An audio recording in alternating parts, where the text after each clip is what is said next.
তিন দফা আন্দোলনের চতুর্থ দিন শেষে আগামীকাল যমুনা ঘেরাওয়ের হুঁশিয়ারি শাহবাগ ছাড়লেন এমপিওভুক্ত শিক্ষকরা। প্রায় আড়াই ঘন্টা অবরোধের পর পৌনে 5টার দিকে শাহবাগ মোড় থেকে মিছিল নিয়ে কেন্দ্রীয় শহীদ মিনারের দিকে যান তারা। এর আগে যান চলাচল বিঘ্ন হওয়ায় সৃষ্টি হয় ব্যাপক যানজটের।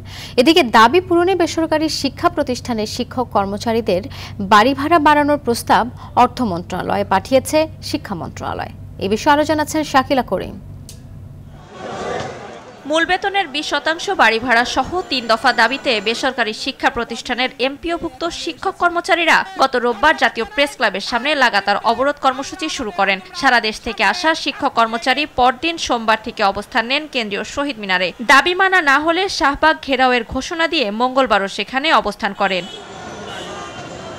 বুধবার সকাল থেকে শহীদ মিনার চত্বরে জড়ো হন প্রায় 50,000 শিক্ষক কর্মচারী। বেলা 1:45টায় শাহবাগ ব্লকেডের উদ্দেশ্যে পদযাত্রা শুরু করেন তারা। কিছুক্ষণের মধ্যেই স্লোগানে মুখর হয়ে ওঠে শাহবাগ চত্বর।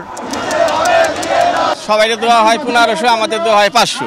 ওই জায়গায় আমরা 1500 টাকা দাবি করতেছি, আর আমরা প্রজ্ঞাপন নেব। প্রজ্ঞাপন নিয়ে তারপরে আমরা বাড়ি ফিরব। সরকার বারবার আমাদের প্রতিশ্রুতি দিয়েও সেই প্রতিশ্রুতি রক্ষা করছে না। আমরা ইনশাল্লাহ দাবি আদায় করে ঘরে ফিরব। সরকার আমাদের সাথে যে তামাশা শুরু করছে, আমরা এই তামাশা থেকে মুক্তি চাই। সব মিলে আমাদের এগুলো সম্পূর্ণ যৌক্তিক দাবি। বিদেশ ভ্রমণ করেন শিক্ষার পলিসি জানার জন্য, কিন্তু আপনারা তখন সেখানে যে দেখেন না শিক্ষার কি অবস্থা।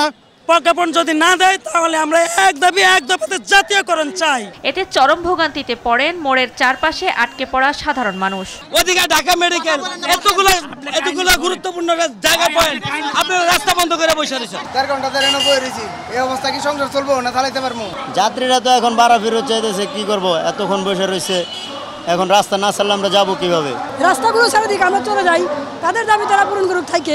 শান্তিপূর্ণ কর্মসূচিতে বাধা দেয়নি পুলিশও। আইন শৃঙ্খলা বাহিনীর পক্ষ থেকে ওরা যারা আসছে, আমরা এদিকে যেন না যাই। আমরা আপাতত দেখতেছি, কথা বলতেছি, তাদেরকে অনুরোধ করব তারা যেন যত দ্রুত সম্ভব এখান থেকে সরে যায়। আড়াই ঘন্টার বেশি সময় পর বিকেল 5টার আগে শাহবাগ ছেড়ে কেন্দ্রীয় শহীদ মিনারে ফিরে যান আন্দোলনকারীরা। শাকিলা করিম, RTV, ঢাকা।